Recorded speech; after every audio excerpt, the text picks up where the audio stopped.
Title 1: The Missing Witness. It was a cold, quiet night. Sarah Mitchell walked hurriedly down a dimly lit city street, her heart pounding. Every few steps, she glanced over her shoulder, certain that someone was following her. On a nearby CCTV screen, grainy footage captured the moment Sarah stepped into a sleek black sedan. The license plate was missing, the driver unseen. Then just like that, she was gone. Hours later, that same black sedan was found abandoned in a dark alley. The driver's door was slightly open, but there was no sign of Sarah. Pinned to a crowded bulletin board, a missing persons poster bore her name and photo. Beneath it, crime reports and police statements hinted at something much bigger. Where was Sarah Mitchell? Detective Jake Carter sat at his desk, lost in thought.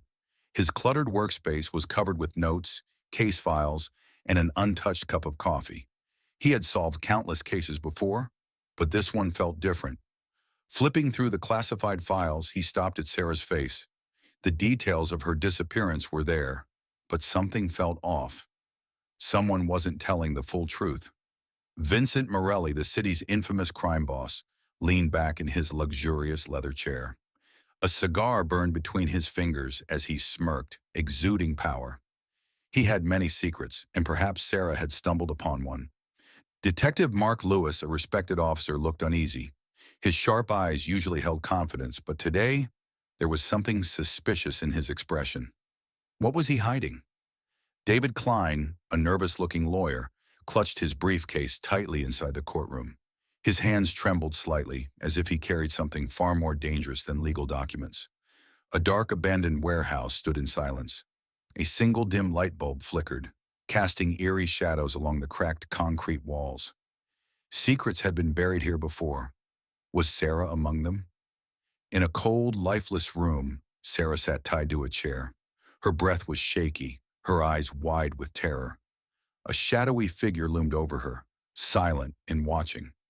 Detective Carter didn't hesitate. With a forceful kick, he burst through the warehouse doors, gun drawn. He had one mission: find Sarah and bring her home. At the police station, Sarah sat in an interrogation room. Her pale face showed exhaustion, but her voice was steady as she whispered something that made the detective's blood run cold. Outside, Detective Mark Lewis was led away in handcuffs. Once a man of the law, he now looked like a criminal, his head bowed in defeat as officers escorted him out. In the grand courtroom, Vincent Morelli stood trial.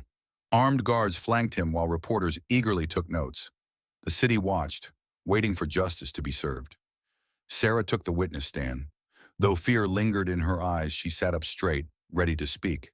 The truth was finally coming out. The morning headlines screamed, "Crime boss sentenced, witness survives." A black and white photograph captured Morelli being led away by the police. The case was closed. Or was it? In the distance, a shadowy figure stood watching. His trench coat billowed slightly in the night breeze. The case might be over, but the danger had not disappeared. Rain poured as Detective Carter stood alone on a city street, looking down at Sarah's case file. His instincts told him one thing: this was far from over. Against a pitch-black background, glowing letters appeared.